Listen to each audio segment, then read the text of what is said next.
regional seminar held in Lagos brought together delegates from 19 member countries, heads of maritime and trade agencies, development partners, and key players in the logistics and transport sector to discuss strategies for improving trade readiness under the African Continental Free Trade Area, AfCFTA.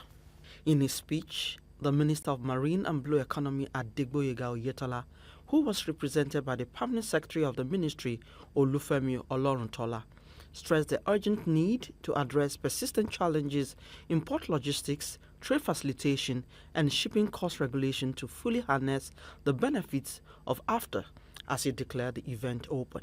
On his part, the Executive Secretary and CEO of the Nigerian Shippers Council, Dr. Pius Akuta, emphasized that AfCFTA offers an unparalleled and regional connectivity, highlighting the ongoing efforts by the agency to digitalize operations and integrate maritime processes across various platforms. As Shippers Council, we have identified connectivity problem as one of the major areas that the African Continental Free Trade Area Agreement may fail in implementation, because we are not ship-owning nations within the context of the African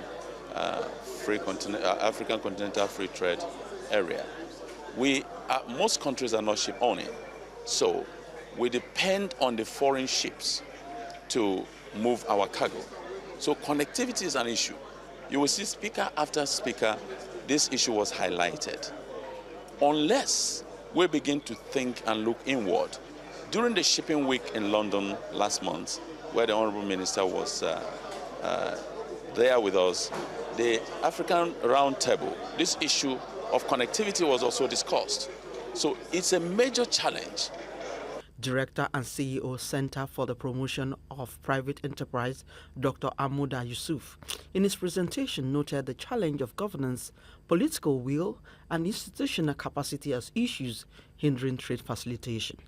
Well, it's essentially about leadership. We are not short of ideas. We are not short of policies. But when it comes to the political will to make things happen, I think we still have a whole lot of work to do.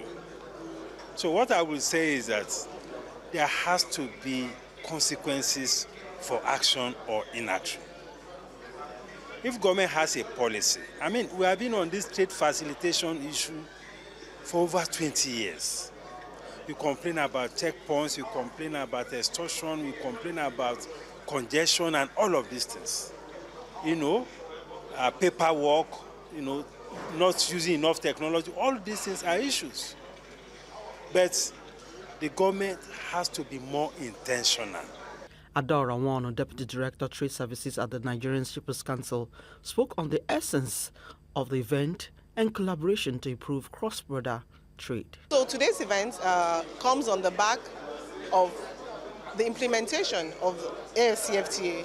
Of course, we know it's a continental agreement, looking at the AU as a continent, but it's very important that West and Central African economies under this union, take needed steps to address bottlenecks, confront those challenges, ensure their systems are aligned, there's harmonization across the different countries.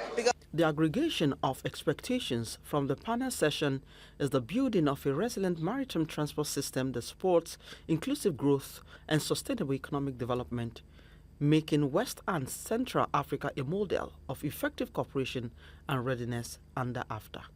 In Lagos for New Central, Nneoma Obi-Asualo.